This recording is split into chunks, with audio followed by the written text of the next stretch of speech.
Bulan puasa saya ditelepon sama orang tanpa nomor gitu kan. Ketika tanpa nomor kan berarti orang luar negeri. Yes. Halo Pak Ci, Assalamualaikum. Waalaikumsalam. Pak Ci butuh uang?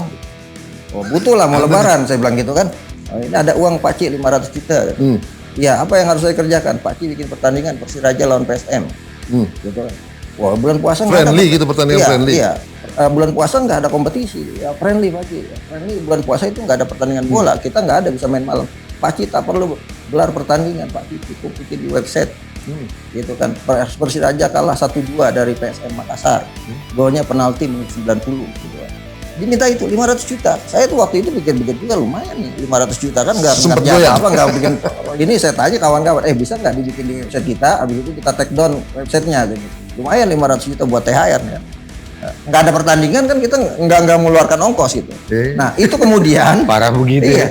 Artinya apa? Itu yang website aja, yang nggak ada pertandingannya bisa dijudiin di Indonesia, gitu kan? Apalagi kemudian dan dia sudah merequest pemenangnya ya. Dia udah merequest gol-golnya juga. Betul. Gol-golnya siapa yang cetak, siapa yang ini lewat penalti gitu. Ini mafia internasional ya. Internasional. Artinya gini, kita ini di Indonesia ini ada namanya Mike, ada namanya Sam, ada namanya Michael. Itu ada dari Malaysia, ada Singapura, ada dari Cina, ada dari Hong Kong. Itu main di Indonesia semua.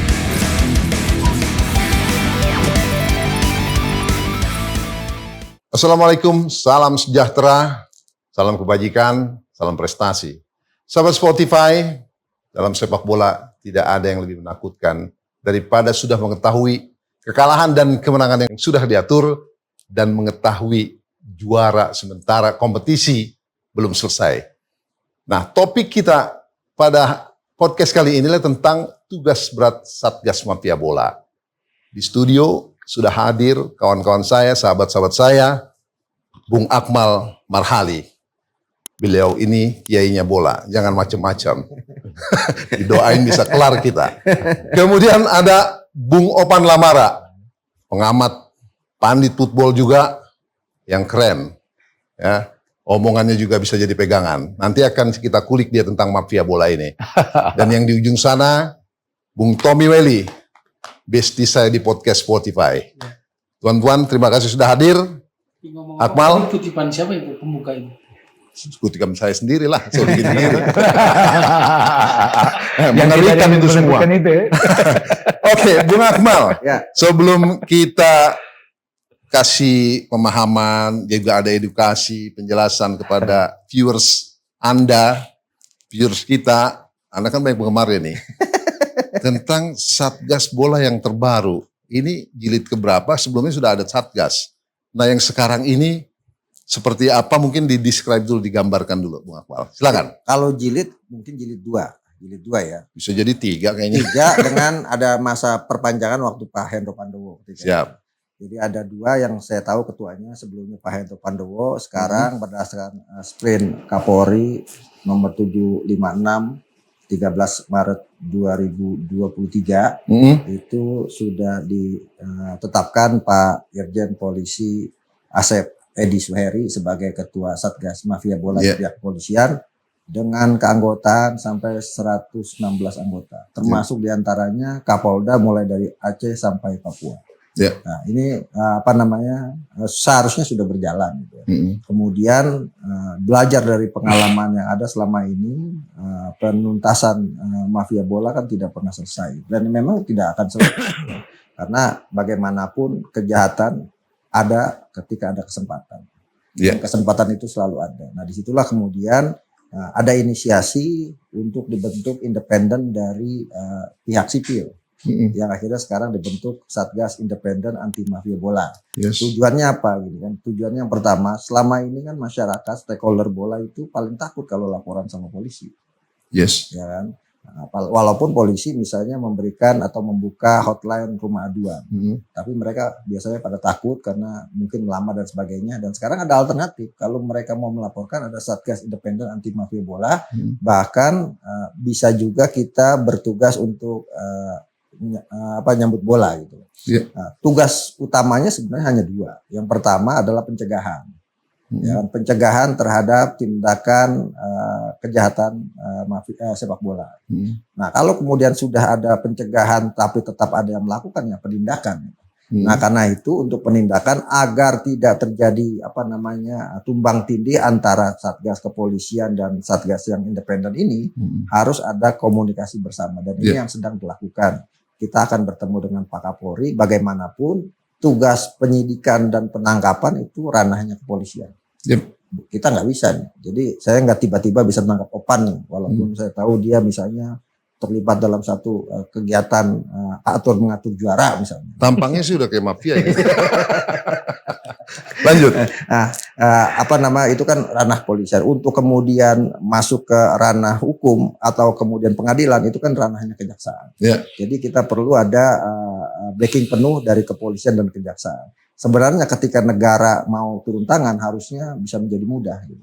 Pengalaman dari Satgas sebelumnya gitu kan, saya juga banyak mempelajari. Ada kelemahan di mana misalnya ini kan delik aduan.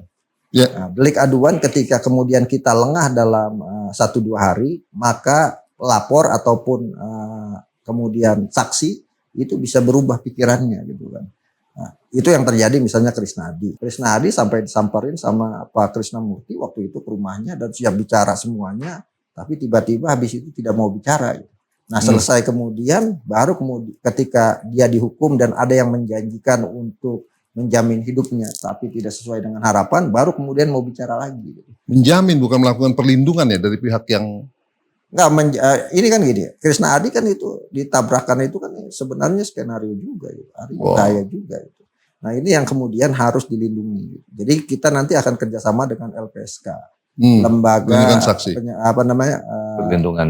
dan korban. Karena ini penting juga gitu. Karena selama ini di sepak bola kita itu yang melaporkan yang selalu diberikan hukuman dalam lingkup football family ya. Yang kedua, jarang atau belum ada yang kemudian diselesaikan dalam lingkup hukum pidana. Walaupun kemarin di era Pak Satgas ada yang kemudian sampai 7 orang masuk santren gitu gara-gara terlibat dalam praktek-praktek kejahatan di sepak bola. Nah, ini yang paling penting untuk kita saat ini adalah PSSI harus terbuka. Sebelum-sebelumnya kan PSSI tidak pernah terbuka terhadap kasus ini karena kasus ini lingkaran setannya ada dalam PSSI. Kalau kita tanya ada nggak orangnya, udah pasti ada gitu. Dan siapa orangnya kita udah pada paham semua gitu. Tinggal bagaimana kemudian mengumpulkan bukti-bukti tersebut untuk kemudian dieksekusi. Dan dieksekusi juga harus dikawal gitu. Saya sebagai contoh terakhir saya sama Najwa Shihab itu berusaha untuk mengawal kasus Perserang lawan Rans 2021 itu kasus pengaturan skor benar dari bandar judi. Antara bandar judi dari yang main ke wasit juga. Nah, kemudian ketika 5 orang itu dilaporkan kepada kemudian diberikan hukuman dengan macam-macam, ada yang 5 tahun, ada yang seumur hidup, ada yang 10 tahun itu kan 5 pemain itu. Kemudian pemain ini gelisah mencari pertolongan kemana. Kita lah kemudian dihadapkan untuk bisa menolong. Dan kita bilang oke, kita jadikan whistleblower, kita ketemu nih.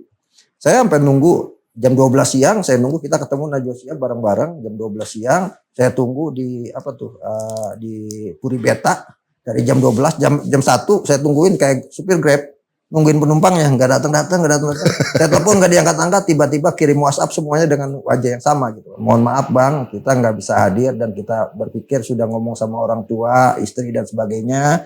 Kita berpikir bahwa biarlah kita aja yang menjadi korban kasus ini gitu. Padahal tadinya dia sangat sebagai whistleblower ya. Whistleblower. Karena waktu itu disampaikan oleh Ketua Umum PSSI Pak Iwan Bule akan dilaporkan ke Kapolda. Ke Bareskrim Polda Metro Jaya. Gitu. Ada catatan gini, negara Malta pernah memberantas mafia bolanya dengan cara salah satunya membebaskan hukuman bagi para whistleblower. Harusnya seperti itu. Kasus yang paling gampang kan sebenarnya Bambang Suryo. Bambang Suryo itu kan mula-mula kita di mata Najwa tuh kan. Waktu itu kita bekerja sama dengan Mike, intelijen FIFA dari Australia. Nah, kira-kira Satgas sekarang akan memperlakukan seperti itu nggak? Harusnya ya, harusnya. Nah, saya cerita dulu soal BS ini. BS ketika itu kemudian kita kan kasih nomor handphonenya nih, siapa yang biasa main. Kita kasih lah godfathernya. Yang kena runnernya gitu. Kamu kenal nggak ini orang siapa, palanya botak? Saya juga nggak kenal. Walaupun dia mantan pemain, saya nggak pernah kenal. Waktu jadi pemain saya masih anak-anak kelihatannya gitu kan. Kemudian dibawa orangnya, saya bilang sama Pak Imam Nahrawi, ini tangkap aja. Saya bilang gitu. Tangkap, dikurung. Kalau udah kemudian dikurung, pasti dia akan ngoceh semuanya gitu. Tapi kemudian dijadikan whistleblower yang kemudian seolah-olah jadi pahlawan. Padahal masih main juga kemarin kan tangkap lagi Liga 3 itu kan. Nah itu yang kemudian harus diantisipasi gitu. Jangan sampai kemudian mereka pelaku juga seolah-olah menjadi whistleblower tapi tetap melakukan. Itu contoh kasus ya. Satgas sekarang akan lebih memperdalam itu. Ya artinya gini, banyak permasalahan-permasalahan yang muncul sebelumnya di era Satgas sebelumnya harus dibenahi sekarang. Yang pasti kan harus cepat gitu kan. Jangan sampai kemudian masalah-masalah yang kemarin itu juga tidak tuntas juga. Oke, sebelum lanjut Akmal, Bung Tommy, Satgas anti mafia bola. Ya. Akmal bilang tadi akan melakukan pencegahan dan penindakan. Nah, sejauh ini yang Anda amati, Anda juga pernah jadi narsum pada tahun 2018, saya lihat di sosmed Anda kasih semacam penjelasan kepada polisian dalam hal ini, Pak Krishna Mukti hari itu ya kalau nggak salah. Mungkin bisa diceritakan experience-nya. Jadi yang pertama, supaya nggak bias, tadi kan pertanyaannya ini jilid keberapa? Kalau yang PSSI bikin ini jilid yang pertama menurut saya. Iya, PSSI. Karena yang sebelumnya yang tadi aku mau jelaskan polisi. Ya. Jadi kalau PSSI ini Jilid pertama buat PSSI. ya ini bikin Satgas ini. Sebelumnya belum pernah ya Tom ya? Belum pernah. Jadi yang kemarin itu kan PSSI. Iya. 2018. Kenapa Tom? Karena Anda dulu pernah jadi pengurus PSSI. Kenapa belum pernah? Kenapa belum ada dulu? Formalnya nggak ada. Tapi upaya ke arah sana ada. Kalau yang sejauh pengalaman saya. Ya. Tindakan upaya ke arah sana ada. Oke. Misalnya bekerja sama dengan Spot Radar, dapat, walaupun bukan bidang saya waktu itu, bidang rekan yang lain, dapat input, insight, beberapa pertandingan, lalu ada upaya-upaya tindakan, mungkin tidak diekspos, tidak dipublikasikan, Oke. atau tidak diformalkan. Keseriusannya bagaimana? Cuman ini memang bisa sebuah diskusi lah, mau diformalkan seperti yang sekarang atau tidak, itu diskusi lah satu hal. Pertanyaan saya nyambung supaya kita terus mengelaborasi. Waktu Satgas yang pertama itu, yang tadi ada muncul Bambang Suryo dan sebagainya, itu kan pemicunya seingat saya, itu kasus Sleman lawan Madura FC. Lawan PSIS. Liga 2. Yang PSIS, lawan PSIS. Sepak bola gajah. Itu yang pertama. Tapi itu nggak ada Satgasnya. Oke. Tapi yang kemudian meledak dibikin Satgas oleh Kapolri waktu itu zamannya Pak Tito, itu adalah Sleman lawan Madura FC. Yang istilahnya 2 kilometer nggak offset gitu. Lalu kemudian muncullah dalam talk show Mata Najwa, lalu dibentuklah Satgas. Oke. Jadi ada pemicunya. Nah, pertanyaan yang sama untuk mengelaborasi yang memicu Satgas PSSI sekarang bikin itu apa? Kan itu Triggernya. untuk kita triggernya gitu. Anggaplah kita ambil kasusnya, ambil pemicunya. Yang waktu itu ada pemicunya itu. Lalu apa lagi? Waktu itu polisi yang bangun kan, Krishna Mukti itu wakil, ketuanya Hendro Pandowo. Tapi dalam perjalanannya ada di satu masa tiba-tiba memang redup, gasnya ditarik, rem diinjak, rem tangan juga ditarik gitu. Kalau kita mau pakai bahasa masyarakat awam, kalau saya melihatnya seperti itu. Jadi tidak tuntas hari itu ya niatnya. Iya, menurut saya sih tidak tuntas. Kemudian ada Karena kelengkapan bahwa penegakan hukum sepak bolanya nggak terjadi. Kemudian sempat zaman Pak Idam Aziz juga dibentuk juga, ya kan? Dilanjutkan Yang kedua.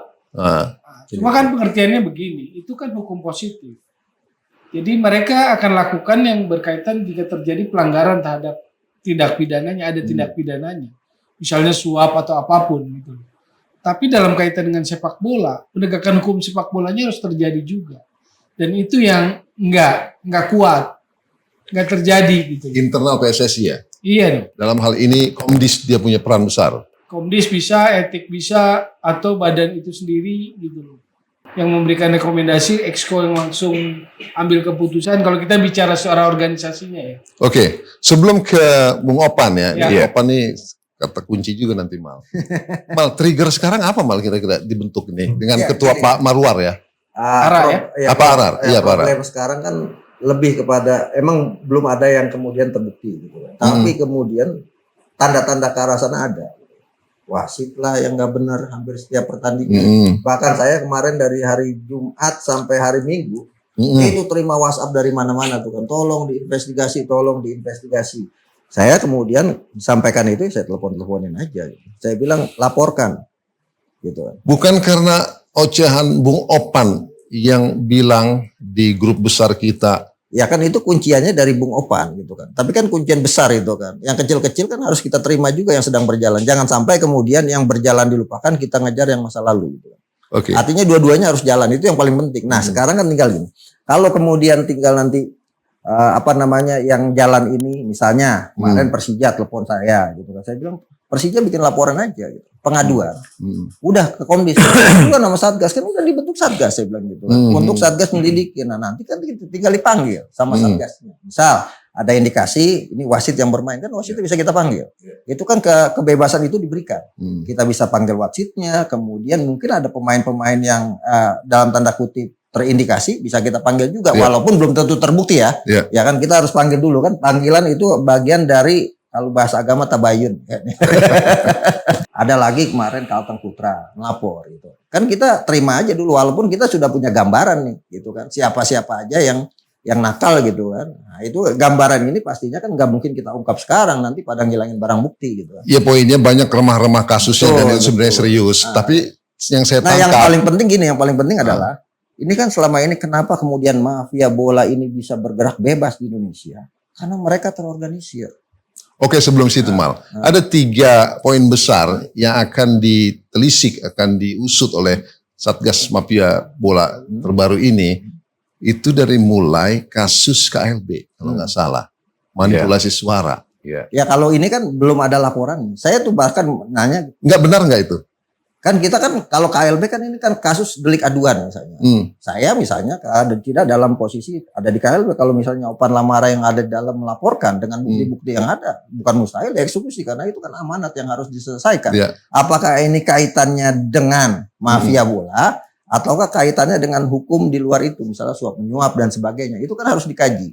Nah, pastinya nanti ada tim pengkaji apakah ini masuk istilah misalnya, wah ini pengaturan skor. Wah ini ternyata kasusnya kasus pidana umum misalnya kan, kasus pidana umum misalnya jual beli suara di sana kan kasus pidana umum gitu kan. Tapi kalau terkait misalnya dengan sepak bolanya kan itu pasti ya urusannya urusan sepak bola, di situ ada football family-nya harus jalan, tapi hukum pidananya kalau ada harus jalan. Nah, problemnya kita kan belum punya payung hukum yang kuat tentang hukum pidana tentang match fixing dan sebagainya.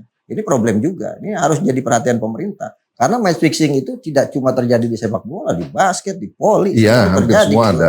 Taruhan-taruhan itu semua terjadi karena itu pemerintah ini harus turun tangan, DPR juga gitu kan. Kita harus bicara ke sana juga untuk menyiapkan hukum. Di luar dari itu semua saya katakan tadi gini. Saya ingin menyampaikan bahwa ini mafia ini terorganisir dan tokoh-tokohnya itu sudah jadi rahasia umum gitu kan. Terorganisir dan sistemik ya. Nah, kalau kemudian yang batil terorganisir, yang benar tidak terorganisir pasti kalah. Gitu. Kalau bahasa kiainya, al-haqqu bila nizam sayuqlabun al-batila bila nizam. Ketika kejaliman menjadi kelajiman. Iya, itu dia kan. Jadi ketika kebenaran tidak terorganisir akan terkalahkan dengan kebatilan yang terorganisir. Sementara saat ini kebatilan terorganisir, kezalimannya kebenarannya tidak terorganisir. Karena itu mungkin salah satu titik pemikirannya inilah kemudian dibentuk Satgas. Walaupun tugasnya menurut saya ini sangat berat sekali karena ekspektasi publik adalah ini ada Satgas, lu harus buktiin ada mafia atau enggak gitu. Makanya saya bilang ini jangan kemudian misalnya kita cari yang besar-besar, mau kecil mau besar serok aja gitu. Karena masyarakat hanya butuh pembuktian, bukan besar kecilnya uang yang diambil gitu. Baik, menarik, itulah kenapa topiknya tugas berat Satgas Bola. Anti mafia bola. Nah, saya mau jelasin lagi. Kita ini mafia bola di kita ini bukan cuma orang dalam negeri, tapi juga luar negeri. Iya. Saya pengalaman. Beneran ya? Silakan. Saya pengalaman 2011 saya pegang Persiraja Banda Aceh. Saya CEO-nya di sana. Bulan puasa saya ditelepon sama orang tanpa nomor gitu kan. Ketika tanpa nomor kan berarti orang luar negeri. Yes. Halo Pak Ci, Assalamualaikum. Waalaikumsalam. Pak Ci butuh uang gitu. Oh, butuh lah mau lebaran saya bilang gitu kan. Oh, ini ada uang Pak Ci 500 juta gitu. Ya, apa yang harus saya kerjakan? Pak Ci bikin pertandingan Persiraja lawan PSM. Gitu kan. Wah, bulan puasa friendly gitu, pertandingan friendly. Iya. Bulan puasa nggak ada kompetisi. Ya friendly Pak Ci. Ya, friendly bulan puasa itu nggak ada pertandingan bola. Kita nggak ada bisa main malam. Pak Ci tak perlu gelar pertandingan. Pak Ci cukup bikin di website Gitu kan. Persiraja kalah 1-2 dari PSM Makassar. Golnya penalti menit 90 gitu kan. Diminta itu 500 juta. Saya tuh waktu itu pikir-pikir juga lumayan nih 500 juta kan nggak nggak bikin ini. Saya tanya kawan-kawan, bisa nggak dibikin di website kita? Habis itu kita take down websitenya. Lumayan 500 juta buat THR ya. Nggak ada pertandingan kan kita nggak mengeluarkan ongkos gitu. Nah itu kemudian parah begitu. Iya. Artinya apa? Itu yang website aja, yang nggak ada pertandingannya bisa dijudiin di Indonesia, gitu kan? Apalagi kemudian dan dia sudah merequest pemenangnya ya. Dan udah merequest gol-golnya juga. Betul. Gol-golnya siapa yang cetak, siapa yang ini lewat penalti gitu. Ini mafia internasional ya. Internasional. Artinya gini, kita ini di Indonesia ini ada namanya Mike, ada namanya Sam, ada namanya Michael.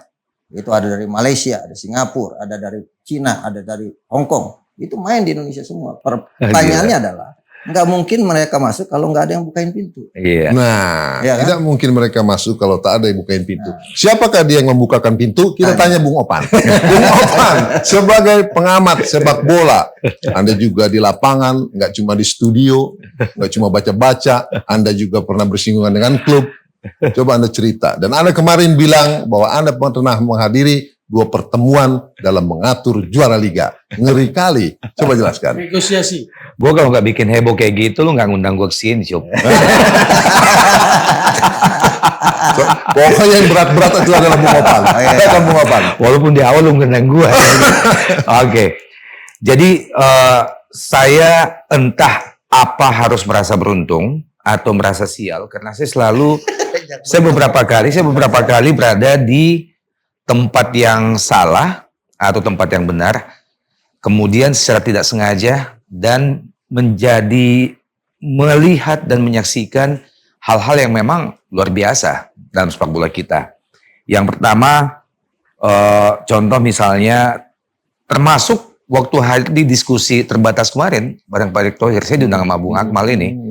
Saya merasa beruntung, itu momennya saya ada di situ, kemudian saya mendengarkan statement awal dari Pak Erick Thohir, setelah ditanya langsung oleh Marwar Sirait tentang korupsi di PSSI, apakah ada atau tidak ada. Kemudian juga ditanyakan tentang bagaimana dengan transparansi keuangan yang Pak Erick janjikan di awal kepemimpinan. Nah, semua berawal dari situ, Cum. Karena saya terlambat datang waktu itu, saya terlambat 20 menit. Kemudian saya juga menyangka bahwa pertemuan itu selain terbatas, itu tertutup. Undangannya beliau sebelumnya, lu datang ya, ini terbatas ya, gue sangat ngajak siapa-siapa, dan ini kita off the record gitu kan. Jadi, karena gue datangnya terlambat, gue nggak tahu kalau itu di live kan di TikToknya Marwar gitu kan. Nah kemudian begitu gue duduk, gue udah dengerin Pak Ketua Umum ngomong, dan salah satu ngomong yang bikin kita tercengang pada saat itu, bro, adalah pengakuan dari seorang Ketua Umum Erick Thohir yang mengatakan menjawab kejaran dari Marwar pada saat itu. Korupsi yang anggaran uang negara untuk timnas yang waktu itu tahun 2019 untuk persiapan usia 20, katanya itu clear. Itu nggak ada korupsi dan itu sudah di state oleh BPK. Itu clear. Kaitannya dengan transparansi yang belum juga hadir sebagaimana janji Ketua Umum di awal di bulan Februari, dia bilang jujur, ini jawabnya Ketua Umum nih. Jujur, memang akhirnya itu belum bisa kita ungkap ke publik. Karena kesulitan terbesar kita adalah mendapatkan data keuangan PSSI. Akhirnya kita kejar. Misalnya, nggak ada. Data keuangan itu nggak ada, hilang. Dia ngomong kayak gitu. Dia bilang termasuk data keuangan atau catatan keuangan di kepemimpinan Pak Iwan Bule yang masih hangat, baru selesai beberapa bulan yang lalu. Itu jujur kita tercengang, termasuk saya paling geram dengan itu. Kenapa? Karena kalau Ucup ingat, saya di bulan Februari salah satu calon exco. Kemudian kampanye yang saya viralkan kemana-mana, ada 3 yang menjadi modal saya waktu itu. Yang pertama adalah saya tidak akan ada money politik. Selain itu bukan tabiat saya juga nggak cukup duit untuk bayar voters, gitu kan? Padahal Anda kaya ya. Lo lihat gua, ya kan? Nah, yang kedua, pada saat itu dari 3 dari jargon kampanye gua sebagai calon exco, yang kedua adalah transparansi. Gua menjanjikan kalau gua jadi exco, saya menjadi exco yang akan mendorong transparansi keuangan di PSSI. Dan yang kalau saya tidak berhasil, 1 tahun saya mundur. Saya ngomong kayak begitu di kampanye saya. Nah, yang ketiga, jargon kampanye saya adalah saya berjanji kalau saya ditempatkan misalnya Exco yang menangani marketing, promosi dan sebagainya PSSI, saya janji seluruh produk PSSI dan Liga itu akan naik 3 kali lipat dalam 2 tahun. Dulu saya pernah lakukan itu ya kan. Nah, oke, sekarang kita transparansi dan juga. Jadi sayang Anda nggak lolos jadi Exco ya? Iya, enggak. Tapi alhamdulillah Cup, saya nggak main money politik, saya nggak galang suara kiri kanan, murni dukungan teman. Saya masih dapat 12 atau 16 suara waktu itu. Iya. Saya nggak ngapa-ngapain, betul-betul dan panggilan terhadap sepak bola itu tetap Anda lakukan, yaitu salah satunya dengan Anda bilang yang tentang pertemuan itu. Nah, iya betul. Nah, dalam pertemuan itu yang bikin saya geram adalah itu. Pengakuan dari ketua umum ketua umum bahwa data keuangan itu hilang. Nah, itulah kaitannya dengan statement saya. Karena saya berbicara di ujung, saya bicara di ujung. Ya. Menjelang closing acara itu ya, saya di ujung banget tuh. Nah, saya ngomong, saya bilang, Tum, sekarang masalah liga. Sebetulnya buat orang yang sangat memahami sepak bola Indonesia kayak kita-kita ini, menjadi juara liga itu bukan kebanggaan. Toh itu diperjualbelikan kok. Itu aturisasi, ya kan? Nah, yang kedua, bahwa orang-orang kotor masih ada di federasi dan PT Liga, salah satu indikasinya adalah sebagaimana pengakuan ketum tadi. Data keuangan itu hilang. Itu bukan hilang, itu dihilangkan. Iya kan? Dihilangkan, dan yang bisa menghilangkan itu bukan level bawah, itu harus level strategis di pucuk pimpinan PSSI maupun PT Liga yang bisa menghilangkan itu. Dan orangnya pun saya bilang, dan saya bilang, dan udahlah kita nggak usah munafik. Orang-orang yang udah dalam di sepak bola Indonesia kayak kita ini tahu lah. Tadi kan Akmal udah ngulang lagi, udah bukan rahasia umum orang-orangnya siapa. SOS pasti punya data siapa-siapa, gitu ya kan. Cuman memang ya kita jadi ada konsekuensi hukumnya kalau kita berani menyebutkan nama kan begitu. Kita cerdas lah untuk itu. Jadi statement gua itu di ujung adalah sebuah ungkapan atas kegeraman gitu loh. Dari statement Pak Ketua Umum tentang data keuangan itu tadi. Kenapa? Cup, PSSI ini adalah federasi olahraga terbesar di Indonesia ya, yang melebihi federasi olahraga manapun. Ya. Walaupun prestasinya nihil, gitu kan? Ya nggak nihil. Ya dibanding yang lain lah, sampai Olimpiade, sampai Asia ya kan? Oke. Nah, bagaimana mungkin federasi yang raksasa ini dengan entengnya hilang data keuangannya? Ini nggak masuk akal. Kalah dong sama warung pecel lele. Warung pecel lele itu bertahun-tahun buku tulis itu ada. Ya kan, hari ini belanjanya berapa, besok keluarnya berapa, dapatnya berapa, gitu loh. Apalagi kalau dibandingin dengan misalnya PBSI dan sebagainya. Jadi nggak boleh nih. Hilang ini nggak boleh. Ini pidana. Kalau bisa ketua umum dan siapapun di PSSI mengadukan ke Mabes Polri. Diusut tuntas. Masa data keuangan hilang, itu pidana. Nah yang kedua, yang bikin gue geram adalah bahwa ini jadi nyambung dengan yang gue bilang di awal tadi, Cup, bahwa gue selalu secara kebetulan ada di tempat-tempat spesial di sepak bola Indonesia yang membuat gue menjadi saksi, gitu loh. Terakhir misalnya KLB, tadi lu singgung KLB. Kok gue jadi calon exco di situ?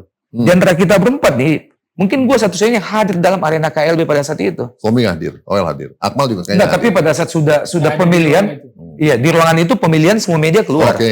Yang nggak berhak nggak harus keluar. Nah, gue ada di dalam karena gue calon exco. Calon exco nih ya kan. Walaupun gagal udah 2 kali. Insyaallah nanti next. Gagal udah 2 kali ya kan. Enggak, next jadi ketua umum PSSI aja cuma. Iya. Sekjennya Toel. Nah, Akmal, gue menyaksikan kejar mafia. Gue menyaksikan langsung yang kalian dapat pemberitaannya. Apa itu? Terjadi manipulasi suara pemilihan wakil ketua umum. Ketua umum udah selesai. Wakil ketua umum yang dimanipulasi secara terang-benderang dengan sangat kasar dan jahatnya lagi itu berani mereka lakukan di hadapan ratusan voters dan di hadapan saksi utusan FIFA dan AFC. Ini jahat banget loh. Dan mereka merasa fan-fan aja sampai hari ini. Padahal gara-gara itu kita semua membutuhkan waktu tambahan mengulangi lagi proses pemilihan itu dari awal. Dan hasilnya luar biasa jauhnya bedanya dengan pemilihan yang dimanipulasi itu. Padahal itu pelakunya jelas loh, Cup. Yang membacakan surat suara itu pelaku. Enggak, hari itu kan ada tim pengawas dari FIFA ya padahal. Ada, jadi saksi. Tim pengawas FIFA kan berdiri doang samping peti, tapi gini-gini aja, iya kan? Mungkin udah diatur juga. Ini menarik menurut saya gini. Saya sih berharap ini juga melaporkan semua yang terlibat di. Ya menarik karena itu menjadi, saya baca ya. terinfo atau saya baca itu salah satu yang akan dikulik oleh Satgas anti mafia. Enggak, yang kedua masalah transparansi keuangan itu. Cuk, kalau kita berbicara tentang aduan, lo bisa hubungin nih tokoh sepak bola satu lagi, Bang Togar Mananero, yang merasa sangat dirugikan dalam arena itu karena dia yang paling protes pada saat itu. Dia maju ke depan, berikut 5 teman lainnya, salah satunya utusan Asprof Banten kalau nggak salah. Serang. Ya itu memang diledakan oleh dia. Ya itu maju, dan itu kalau bukan Bang Togar pada saat itu nggak diulang pemilihan suaranya. Bang Togar maju, saya nggak mau, ini harus diulang. Viral itu video. Gitu kan. Nah, kejar melalui itu. Artinya Bang Togar, konon saya berbicara beberapa hari yang lalu, itu akan melapor ke polisi tentang ini. Yang kedua, kan kita ada football family. Saya setuju. Belum selesai. Kita ada football family. Ya. Artinya, tanpa dilaporkan pun, PSSI secara moral, itu terpanggil untuk menyelesaikan secara football family. Harusnya ketua umum ataupun siapa di dalam federasi yang datang untuk melaporkan itu, karena kejahatan ini terang-terangan. Sampai harus diulang gitu kan. Nah, itu yang pertama. Gue ada di situ jadi saksi. Yang kedua apaan? Ya, nah yang dua yang gue cerita itu juga secara kebetulan gue jadi saksi. Secara kebetulan loh. Karena gue nggak ada rencana dari awal hadir di situ. Kronologinya yang gue cerita ya. Yang pertama, kan gue bilang dalam statement gue medio 2009-2019. Dari 10 tahun. Nah, yang pertama yang gue hadir itu, gue berada di satu kota. Ya kan, tiba-tiba gue ditelepon oleh tokoh sepak bola saat itu. Pan, gue dengar lu lagi di sini. Iya, udah temanin gue ya. Mau ngapain, Pak? Udah biasa diundang makan siang apa Pak Gub yang undang makan siang ya kan. Diundang lah. Gue ikut. Gue di 2000 berapa tuh? 9 gue nggak sebut tepatnya nanti kalau 2009 sampai dengan 2019. Yang gue cerita ini antara 2009 2019 sampai 2000. Sampai 2019 ya kan. Jadi bukan yang sekarang. Setiap tahun kali ya. yang dua yang gue lihat ini ya. Gue dijemput, gue datang ke restoran itu, kita disambut sama orangnya yang bersangkutan, kemudian kita makan siang dulu, nggak lama kemudian si Gubnya hadir, Pak Gubnya itu datang. Kemudian ngobrol-ngobrol sebentar, habis itu gue dikasih kode, ya kan, lu keluar dulu, nunggu di luar, ya kan. Ya udah, gue udah selesai makan, gue keluar lah dari ruang VIP. Anda nggak mau nyebut kotanya di mana? Nanti aja lah, ya kan. Nanti. Kalau Akmal panggil ya. Udah clue-nya udah terlalu itu ya kan. Oke, terus? Nanti ke Akmal deh, Satgas gue sebut. Ya. Gue keluar, kemudian 1 jam kemudian selesai, kita jalan menuju ke hotel lagi, di atas mobil, gue nanya, Bang, udah biasa. Beliau minta timnya dijadiin juara. Kenapa? Ya beliau mau maju lagi, mau running lagi untuk next period gitu loh. Ya oh iya. Dan entah kenapa ya memang tim itu yang mereka juara. Mereka ini tokoh, pemilik klub atau siapa? Tokoh sepak bola lah. Termasuk ada pemilik klub atau enggak? Pernah mengelola klub. Pengurus? Ya, pengurus teras di PSIS pernah ya kan. Okay. Gitu loh. Udah. 2009 sampai 2019. Nah, yang satu lagi di satu kota juga, ya kan?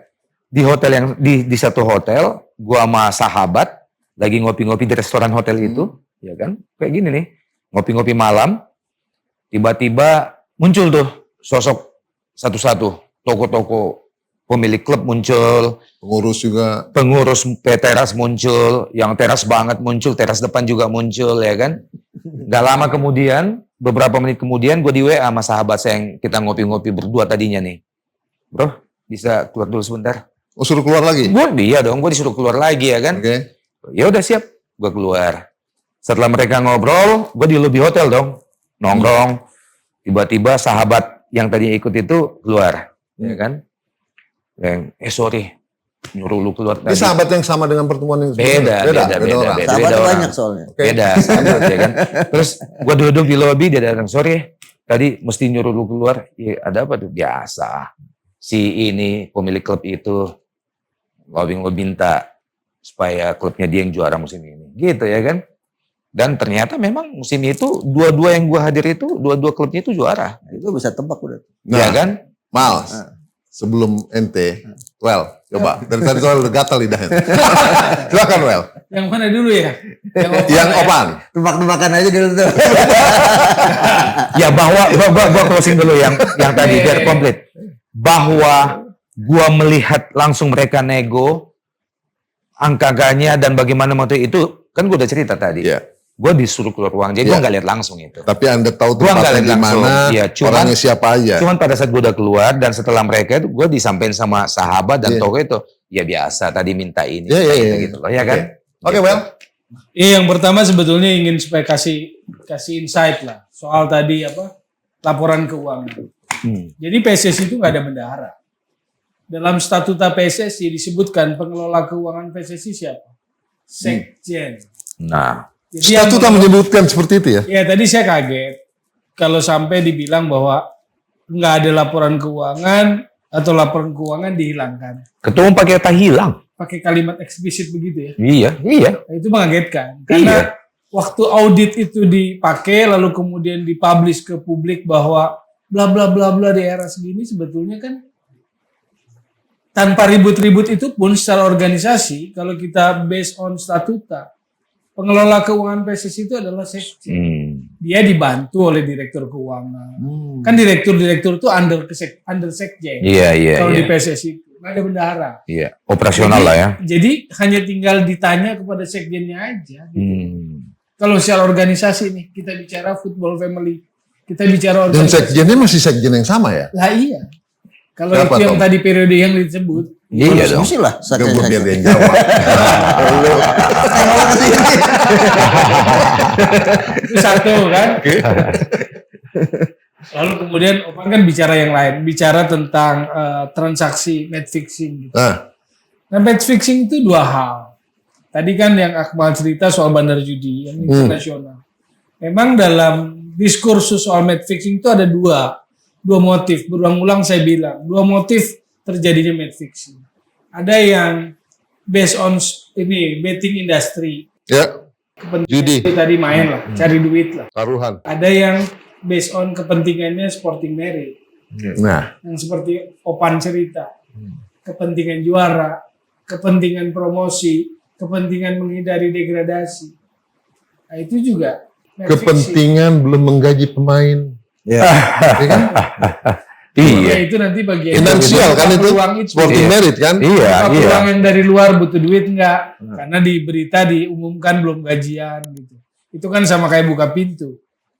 Jadi itu tabu. Kalau dalam diskursus football integrity itu nggak boleh. Klub itu mempublish cerita bahwa atau ada isu pemainnya belum digaji segala macam itu sama dengan membuka pintu. Maka muncul yang seperti cerita Akmal tadi. Pak C butuh duit nggak? Bla bla bla bla. Mau dari manapun gitu loh. Itu match fixing yang under itu betting industry. Yang satu ini yang tadi match fixing yang motifnya adalah sporting merit, kepentingan sporting merit. Dia butuh juara, dia butuh promosi atau dia menghindari degradasi. Maka untuk kepentingan itu mereka butuh pengawalan, dia butuh bantuan, dia butuh supporting. Maka terjadilah pertemuan itu kan, pertemuan yang untuk membuat itu jadi, mengawal itu jadi. Gitu. Nah itu yang bahaya. Karena apa? Melibatkan pimpinan-pimpinan yang disebut tadi, pejabat teras depan segala macam. Mengerikan dan bahaya, Bung Akmal. Ini yaitu tadi tugas berat Satgas Anti Mafia Bola. Salah satu yang diceritakan Opan, yang digambarkan oleh Toel. Dan saya udah ngalami itu semua. Nah, saya pernah. Kan? 2017. Ngomong-ngomong itu sanggup tuh ngatasin ya? Kenapa? Satgas. Ya ini kan kita asal nggak masuk angin, yang penting nggak masuk lah. angin, kemudian Asal nggak masuk angin, sanggup lah. sama. Saya gini, saya mau cerita dulu. 2017. Nyali ente gede banget. 2017 saya Cuman yang bahaya, yang bahaya tadi Akmal disebut angka 500 juta, berarti itu nggak mempan, harus di atasnya itu malah. Iya. 2017. Harus iya. Ada clue loh, dari Akmal tadi 500 juta harus di atas sih. Dia mau cerita dulu. 2017 Indonesian Soccer Championship. Ya. Saya bilang 2015 dong. 2015 ya? Iya, 2015. Waktu pembekuan. Iya. Indonesian Itu Soccer membacakan, Championship. Mal. Iya. Jadi dia mau cerita dulu, Tom. Saya coba mau ngetes apakah benar ada pengaturan skor di bola Indonesia dan judi itu masuk dalam gitu kan. Saya suruh teman saya, lu taruhan hubungin gitu kan. Dia kasih 150, dia taruhan 1 miliar. Ya kan? Waktu itu pertandingan PSM lawan Persiba. ininya taruhannya adalah PSM kalah di kandangnya di Matu Angin. Saya nonton itu. Gitu. Matu Angin teman saya dari Surabaya pasang ini dan ketemu lu pasti menang 3-2 skornya. Benar 3-2 gitu. Dapat dipasang 1 miliar di rumah judi itu kan. Lumayan itu kan. Artinya kalau itu bisa, artinya ada yang harus dipahami oleh kita semua di sini adalah judi bola kita bukannya kita lihat di bet kemudian sesuai dengan yang di bet itu. Yang main di Indonesia itu orang yang taruhan. Ya, orang yang taruhan yang misalnya di bet itu 60-40 dibalik sama dia untuk dia menang. Itu yang terjadi di bola kita. Jadi sebenarnya petaruh kita yang kemudian memainkan bola kita. Sehingga kemudian beda dengan di Inggris misalnya. Di Inggris kan ada tuh taruhan, tapi kan kita kayak kita nih. Arsenal lawan Tottenham kemarin saya taruhan misalnya pasang saya nggak masuk ke dalam. Nah, karena yang taruhan adalah petaruh bursa judi itu, dia bisa masuk ke dalam. Dia bisa main ambil 2-3 pemain gitu kan untuk tidak apa gitu. Saya juga pernah ngalamin ada salah satu pengurus klub cerita. Gue dikerjain sama pemain gue. Emang kenapa? Gue main sama Bandar A, dia main sama Bandar B. Ngeri ya? Iya. Itu udah terjadi tahun-tahun ini dari 2017 sampai sekarang ini gitu kan. Artinya apa?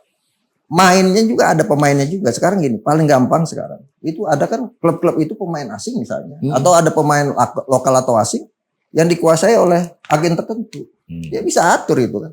Lu punya pemain asing 5 dari satu agen. Agennya bisa main sama Bandar Judi, tinggal telepon aja. Bro, striker, lu jangan cetak gol ya. Kita hari ini kalah. Belakang lu buka ya. Buat taruhan ini kan bisa seperti itu. Nah, hal-hal yang seperti ini yang harus dipetakan secara ini. Kalau apa namanya bahasanya, kalau saya bahasanya ini harusnya benar-benar intelijen yang bekerja. Karena paling keren itu tangkap tangan. Gitu. Kalau isu-isunya kan kalau mau serius ya, mau serius banget ya. Nah, kalau mau serius saya bilang gitu. Kalau mau serius tangkap tangan. Nah, makanya kan tadi kan Akmal udah bilang match fixing itu kejahatan terorganisir, organize. Yang kedua intelijen. Nah, ketika Satgas diumumkan, bukannya itu udah pelaku-pelaku ini udah kan ada tuh diumumkan Ara, Najwa, Akmal, Ardan, Satgas, Mafia gitu. Kan harusnya tadi intelijen. Apa yang pelaku-pelakunya malah jadi problem kita. Iya betul, menjaga diri gitu loh. Istilahnya. Menjaga diri dan vakum sementara ya kan. Tadi kan gitu. Akmal bergerak ke Stadion Abah udah. Iya, kan ketahuan. Gitu kan. Kan 2 tadi tugasnya. Pencegahan dulu nih. Dengan munculnya orang ini pada insaf kan nih gitu kan. Gitu kan. Ya kan? Insaf sementara. Bisa juga sebulan. Insaf sementara. Lagi rame nih. Habis itu kan main lagi. Iya, tiarap dulu. Tiarap, habis itu main lagi. Bisa jadi. Wong misalnya Liga 2, Liga 3 itu udah ada indikasi siapa yang dibantu siapa di backing siapa gitu kan. Tinggal bagaimana kan kalau kita si A di backing sama ini, bisa berkilah kan. Tapi kalau kemudian pegang tangan, wabillahi taufik wal hidayah itu udah kan. Nggak bisa ngelak apa-apa. Dan itu yang harus dilakukan. Jadi gini, Satgas secara SOP sama toolnya belum ini nih Satgas ini. Iya kan sekarang belum gini. Duduk bersama untuk mikirin dulu. Satgas ini kan harus kemudian duduk satu meja dengan Satgas kepolisian. Ya kan? Biar satu arah gitu kan. Jadi kita misalnya memfeeding Satgas kepolisian kan mereka tugasnya banyak juga. Kadang-kadang juga udah dibentuk. Sekarang saja nggak kedengeran kan. Kita harus dorong itu gitu kan. Untuk dikerjakan. Feedingnya adalah dari kita nih. Pak, ini ada nih data eksekusi. Gitu kan. Nah, periode kerjanya berapa lama sih Mel? Produk Satgas apa untuk sepak bolanya? Ya untuk kepolisiannya oke lah itu kan nanti karena hukum positif. Untuk sepak bolanya. Untuk sepak bola Satgas menangani kasus atau menelisik kasus lah. Gini, jadi kan atau kita itu didorong kemana? Kita kan nggak bisa menelisik. Punya kekuatan produk hukum, sanksi, atau harus diberikan kepada siapa? Sekarang gini, kalau kita produknya ini adalah kalau hukumnya lingkup football family, misalnya dilaporkan ke Satgas kan pasti ke Komdis, ya kan? Komdis. Nah, Komdis dong, kalau itu football family. Tapi kalau kepolisian, Satgas dorong ke kepolisian. Nah, itu kan produknya. Yang paling penting adalah dari Satgas. Kalau independen yang dimaksud Najwa apa? Independen adalah kita ini bukan bagian dari PSSI. Jadi kita bisa mengeksekusi. Dan konon dia tidak digaji oleh PSSI. Bukan konon, memang benar. Kita menyatakan. Benar, tuh. Saya menyatakan gini, Pak. Saya mau tanya yang pertama, saya di operasional saya dari mana? Kalau semua biayanya dari PSSI saya nggak mau. Jadi dari mana mau? PDIP. Kan dari apa namanya? Dari independen. PDIP. Marwan Sirait kan. Iya, nantinya Bang Marwara bilang kita buka dana fund. Kita sebenarnya dari Bang Marwar lah. Iya. Dana fund. Kita buka dana fund. Dana awal. Dana fund, Funding. ya crowdfund. Fundraising ya. Nanti akan di audit. audit dong. Jadi misalnya kalau Tommy Welly ternyata pegang partisipasi, dia ngasih dana, kita pulangin. Oh gitu. Iya, kita pulangin. Oh, yang ngasihnya. Ya iyalah, lo dari klub. Mal nih sekian. Iya. Nyeraman lo klub lo. Nah, itu kita pulang. Dan ini komitmen. Yang kedua, Najwa juga tanya juga, Pak, ini jangan sampai kemudian kita jadi seolah-olah tim suksesnya Pak Erick mau jadi cawapres nih. Gitu. Jadi ngomongin jangan itu tim sukses. Iya, jadi komitmen kita situ. Saya bilang, saya kalau terima uang dari PSSI berarti saya karyawan PSSI dan saya pastinya tidak akan bisa bergerak independen karena Tidak ada budget bagaimanapun PSSI ya. tidak ada. Oh, independensinya di situ. Independensinya di Oke. situ. Walaupun kemudian kemarin diumumkan oleh PSSI. Yang kedua, saya bilang, saya punya komitmen, Pak. Kalau kemudian ada yang intervensi saya mundur aja. Jadi Intervensi. hasil produknya Rekomendasi untuk kepada kalau ada yang Polri. punya football family misalnya kesalahan wasit, kan PSSI. wasitnya gini. Kalau kemudian wasit, wah ini wasit bermasalah, misalnya kemarin tuh rame Sriwijaya lawan Sada tuh kan, ya kan, kita investigasi, kita panggil, kita minta keterangan, ternyata ini lingkupnya human error, kan kita nggak tahu juga kan. Kalau kemudian ada misal dari klub itu, ini buktinya loh, ternyata ada transfer, masuknya ke ranah pidana. Kalau kemudian ini masuknya ke komite wasit PSSI atau ke komite disiplin PSSI. Dan yang paling di penting, produknya itu ya. yang paling penting yang kedua adalah Satgas yang dibentuk ini tadi tujuannya itu untuk kemudian memudahkan masyarakat melaporkan semuanya. Ya. Gitu kan. Sehingga kemudian siapa aja bisa melapor. Yang menjadi masalah adalah gini, ini kan delik aduan. Gitu kan? Kecuali tadi tangkap tangan. Kalau Ya Kalau ketika dalam hukum sepak bola nggak ada delik aduan. enggak, hukum pidana. Hukum pidana. Pidananya. Hukum pidana. Makanya kemarin saya bilang sama kawan-kawan, lu daripada ngirim WhatsApp doang begini, suruh ini bikin surat aja. Kan dengan adanya surat berarti ada tekanan yang harus dijalankan kan seperti Oleh itu. Satgas. Oleh Satgas. Iya. Baik oleh Satgas Independen maupun Satgas Kepolisian. Makanya tadi kalau kata Bang Kopan, ini dari Kongres, ya kirimin aja. Nanti kan tinggal kita telah apakah ini masuknya memang Tapi nggak ranahnya. independen itu dari Kongres kan menjadi. Tapi kan- umum gitu. Enggak kan Nggak kalau harus kalau dia harus mau ada menyampaikan. aduan gitu. Iya, kalau saya kan gini, harusnya kemarin misalnya jangan ditunda, kemarin ketika melihat kasus itu semuanya harus langsung dilaporkan. Ini kan Sebetulnya itu kalau dalam football family etik harus turun tangan. betul. Itu Langsung. dia yang nggak perlu ada Kalau aduan kita bicara segala. football family, Iya. Ya kan dulu Kalau ada goodwill ya. perlu pakai Satgas. Iya kan dulu komite etiknya kan nggak bekerja juga gitu. Ada goodwill misalnya, ada kalau ada sekarang niat gini, baik. saya appreciate kawan-kawan yang ada semangatnya kemudian dibentuk Satgas mau melaporkan, kita appreciate dong. ya Berarti kita diakui nih. Setidaknya Tapi kerja Satgas tidak sekedar cuma berdasarkan laporan. tidak dong. Kan nanti Iya ada kan? kerja Enggak kerja lah, yang Inisiatif kan. ada kerja kerja yang kita nggak perlu umumkan kan. Kalau Iya. diumumkan semua pada tiarap semua. kan mereka juga kalau ada indikasi pasti kan bergerak. Iya. Mereka tinggal Maksudnya bekerja jangan sama. berdasarkan Apalagi kalau apa, kita aduan gitu. kalau kita berbicara data tentang semua yang kita bicarakan seperti seorang Akmal Marhali udah punya tulisnya lengkap. Ya sebenarnya lebih masalah lengkap ini kan dari apa terang yang saya- benderang. Tom. Iya. Terang benderang. Tinggal Tapi masalah emang yang Gitu. ditunggu itu, itikadnya. yang gitu ditunggu loh. itu dari Bung Opan itu yang paling clue-nya paling. Gua nunggu jelas. dipanggil Itu sama Satgas. Pak, Sampai sampai sekarang Satgas belum manggil Pasti akan gua. dipanggil. Nanti Ya, kalau sebenarnya. dipanggil Ada kan. perlindungan saksi nggak nih? Ada. Telepon terus. ada perlindungan. Pak Erick kalau nggak salah sebut itu di respon. Tapi gua sama Jadi nggak bisa kasih perlindungan sebagai ketua umum PSSI. Dia Iya. menggaranti Tom. Tapi gua sama Akmal kemarin kita satu screen lagi di E-News TV ya.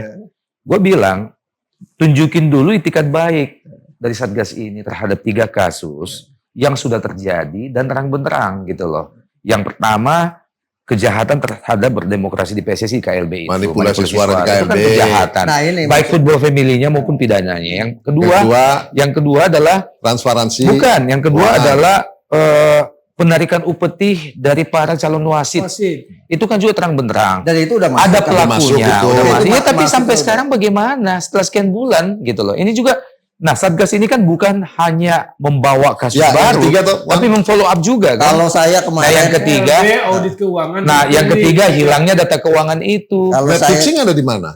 Nah, itu hal yang Ya etiket baik dulu katanya. artinya begini, Dulu. Cup, lu jangan mimpi untuk membersihkan hutan yang begitu lebat, untuk membangun sesuatu yang baik, sesuatu yang baru, tanpa bisa membabat jalan setapak yang lu mau lewatin ke hutan itu. Artinya, jangan mimpi menyelesaikan hal besar, kalau hal kecil di depan mata, lu nggak bisa selesaiin. di Tidak bisa awal. terhindarkan kalau Satgas independensi harapan Gitu loh. besar. Ya, Iya. ya kita Iya. paham harapan besar. Tadinya Tapi kalau menuju kalau situ. saya jadi Bang Opan nih waktu kongres, saya laporin aja polisi langsung. Ngapain nunggu ada Satgas? Jadi delik Gua aduan. gua nggak punya alasan untuk itu. Gua akhirnya cuma bisa menulis kan. Besoknya setelah gua ngotot gua menulis kan. Dan gua kasih Ucup juga. Ucup Iya, iya, tulisan semua. lu yang kemarin panjang lebar itu Dia mana? di Gua kasih Ucup grup tuh. besar Diberitakan kita. media juga Kalau banyak. polisi deliknya apa? Itu apa kebohongan publik. Kan saya pernah beberapa Manipulasi. kali itu, manipulasi dan kebohongan Manipulasi, publik. pembohongan. Itu internal organisasi. Tapi kan Mekanisme. orang per orang itu kan. Yang mengerjakan orang per orang misalnya Tom, kemarin. sanksinya kan bisa aja 2, Tom. Apa tuh? Kalau di Football internalnya family. football family bisa aja kan dia Pemerintah disanksi. Anda tidak boleh terlibat seumur hidup dalam Iya, aktivitas yang sepak kayak bola. gitu-gitu yang kita mau, Cup. Yes. Itu kan football family. Iya, Nah, itu kalau yang mekanismenya kepolisian, kan udah clear tuh. Iya. Sebetulnya yang Serang tadi pun, yang tadi Akmal cerita yang mau ketemu gak datang itu Serang ya? Iya. Serang sama Rans kan? Iya. Liga 2. Iya. Iya, Liga 2 musim lalu. 2019. Musim Ya, lalu. itu sih clear kalau semuanya kasus match fixing zero tolerance prinsipnya. Mm-mm. Kalau zero tolerance ya nggak boleh terlibat lagi di sepak bola. Betul. Itu football family-nya. Tapi kan Betul. kita Tapi permasalahannya. buktinya lihat penegakan hukumnya 2 tahun, 3 tahun, 5 tahun. Nggak ada. Artinya nggak berpatokan pada prinsip itu. Dan kadang-kadang 5 tahun, 10 tahun, seumur hidup bisa kemudian dieksekusi sama orang dalam juga jadi bisa main lagi. Itu kan yang penting lu jangan ngomong nih gitu kan. Ini pengalaman ya. Lu Iya, jangan iya. ngomong, lu diam, pokoknya lu bungkam kita amankan karir lu. Nah sekarang tadi Anda sebut tentang ini tugas Satgas Anti Mafia Bola ini kan menyasar dari Liga 1, 2, dan 3 kan. Ya, Nah Anda bekerja samanya sejauh ini bagaimana dengan katakanlah Asprop ya. sampai ke bawahnya itu.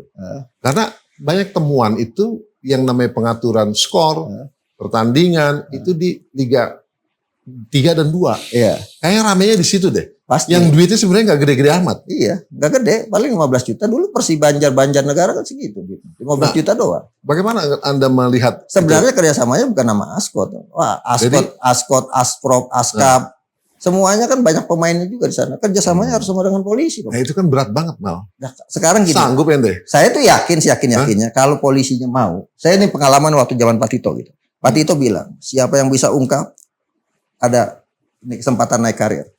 Dikasih motivasi itu. Itu jam 4 itu.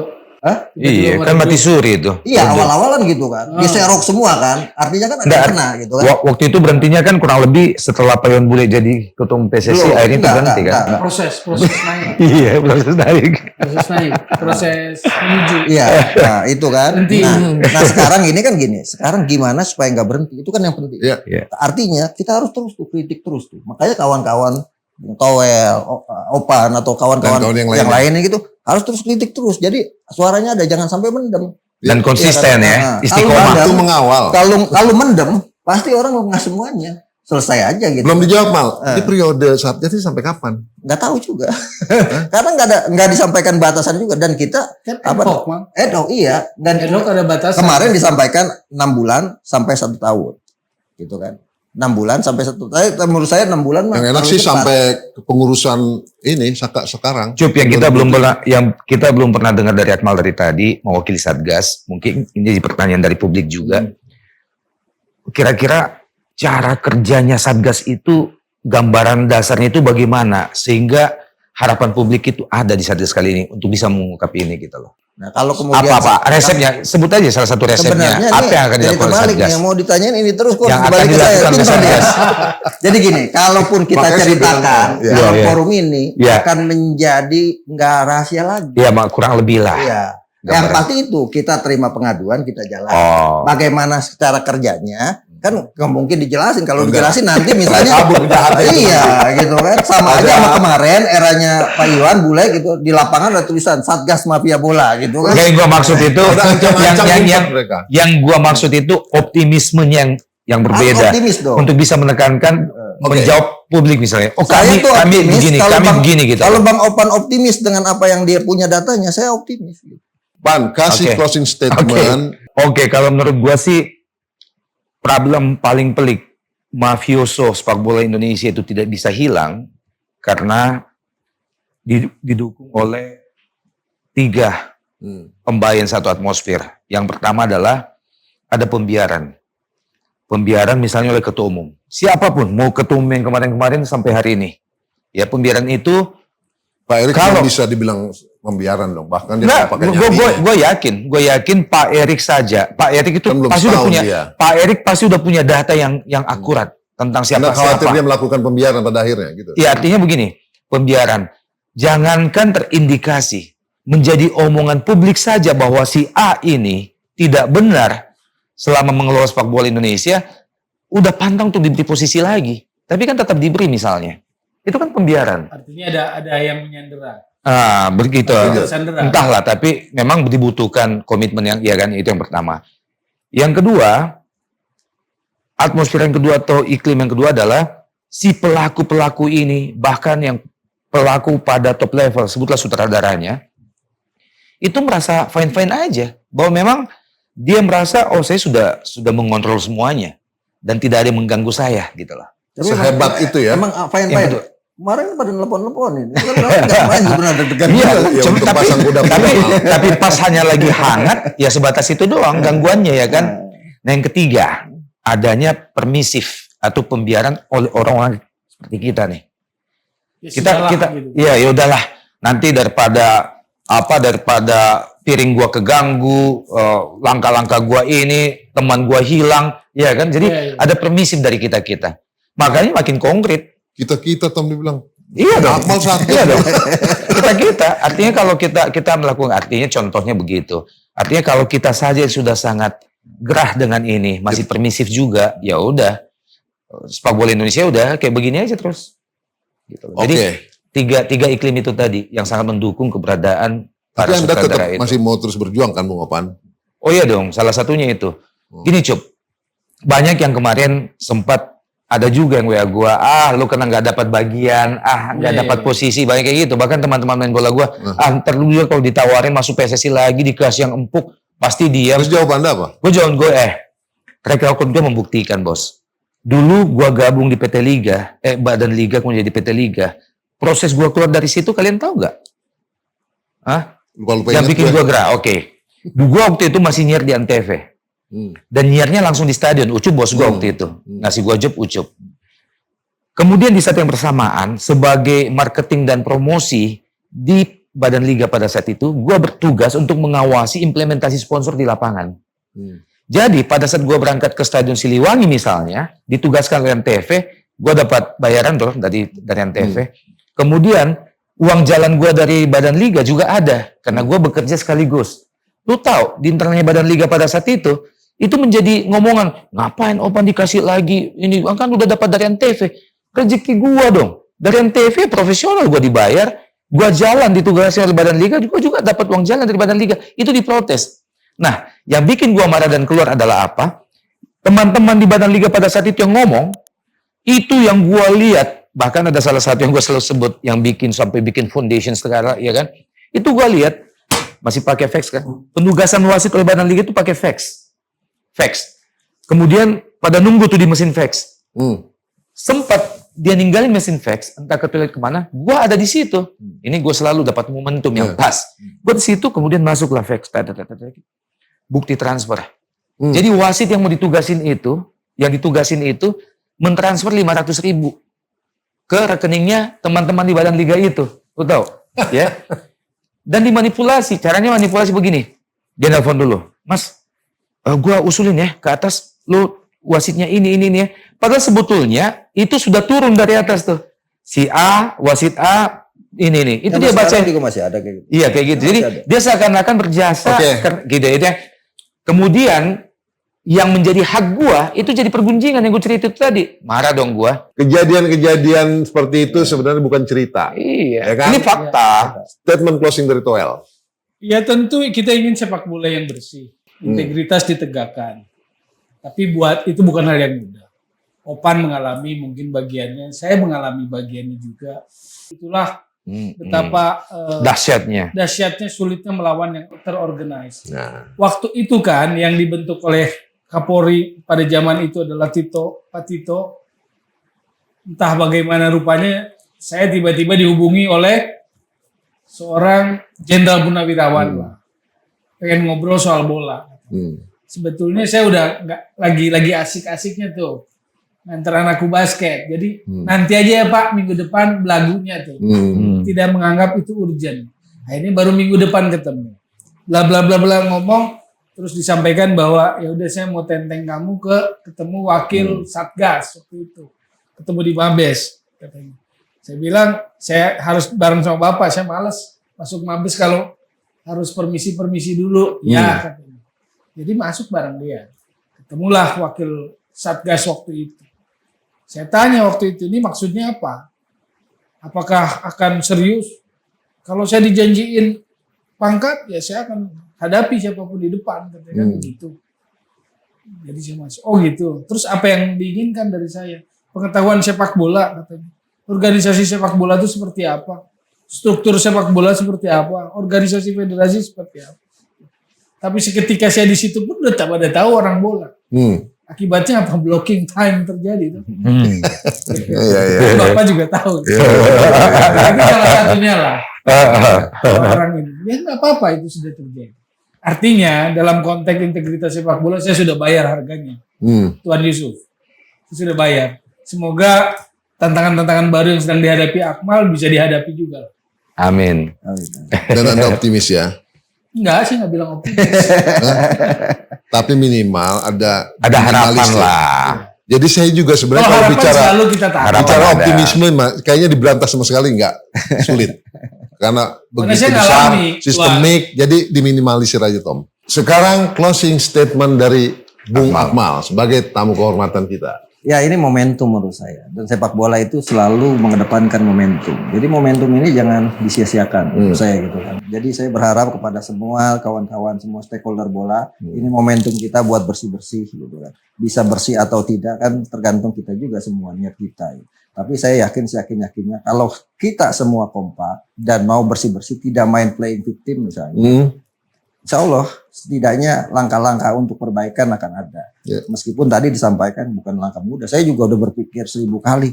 Ini bisa nggak ya? Ini bisa. Ini pertaruhan loh. Pertaruhan istilahnya pertaruhan idealisme saya selama ini kan. Untuk kemudian bisa melakukan apa yang selama ini saya dalami gitu. Nah ini yang kemudian juga Najwa Shihab juga pertaruhan reputasi dia juga kan. Dia mau masuk di dalam. Jadi menurut saya gini.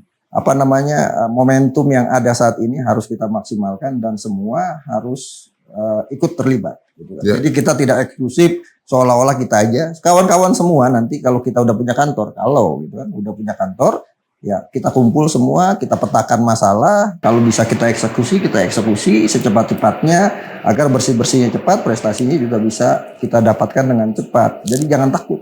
Tapi seharusnya lebih baik dari yang sebelumnya. Betul, jangan takut. Kenapa? Qulil haqqa walau kana murran. Katakan yang benar walaupun pahit kenyataannya. Karena itu baru kita idealisme kita ada di situ. Saya mengatakan apa adanya aja, apa yang saya lakukan. Kenapa? Karena saya nggak punya kepentingan apa-apa selain harapan saya sepak bola kita bisa berprestasi, sepak bola tanpa rekayasa, sepak bola tanpa mafia. Jadi closing statement, karena dia pakai ayat, aku pakai kutipan aja. Apa? Tidak pantas anjing rumah menggonggong pada serigala yang selama ini tinggal di hutan. Iya. Nah anjingnya siapa, serigalanya siapa? Baik, sahabat Spotify. Jadi memang sepak bola Indonesia ini banyak aibnya sebenarnya. Tapi bagaimanapun kita nggak boleh berputus asa.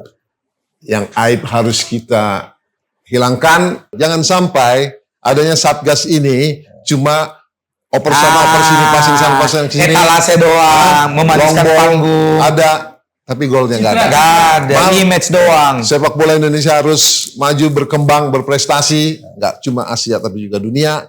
Dan kita berharap Satgas anti mafia bola mengusung itu. Dan kita, Toel pengamat, Topan pengamat, kalau saya penikmat. Iya. Mendukung, mensupport atas Anda. Ya, jangan cuma berharap tapi membantu. Iya. Insya Allah. Dan kalau bisa lain kali di studio ini kalau kita diundang jangan ada begini. Part 2, 3, 4. Iya, tapi harus ada pemanisnya juga dong, ya kan, biar suasana studio agak-agak manis. Playmaker itu pemanis banyak sana. Coba semoga sampai di sini perjumpaan kita. Kita berjumpa lagi nanti. Ini kayak gini mulu kita lihatnya dari tadi. Akan ada kawan-kawan saya ini, sahabat-sahabat saya untuk di Spotify lagi. Amin. Karena mereka punya wawasan yang cukup luas, punya story-story behind the scene dari sepak bola Indonesia yang luar biasa. Amin. Yang mana sebenarnya kalau kita buka semua, geger dunia maya. Wassalamualaikum warahmatullahi wabarakatuh. Waalaikumsalam warahmatullahi wabarakatuh.